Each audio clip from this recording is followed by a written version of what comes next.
Wist je dat veel mensen problemen ondervinden met? Geen zorgen. In deze video laten we zien hoe je dit doet. Laten we beginnen. Stap 1. Sluit de deur af. Stap 1. Zorg ervoor dat de deur van de droger volledig gesloten en goed vergrendeld is. Stap 2. Controleer de stekker.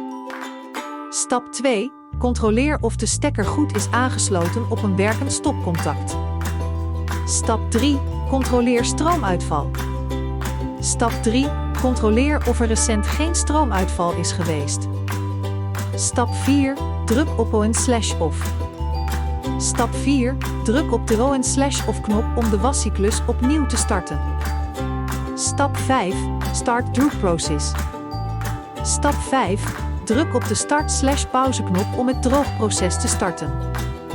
Na deze stappen zou je Whirlpool droger moeten starten en de stemelmelding verdwenen zijn. Toch nog hulp nodig?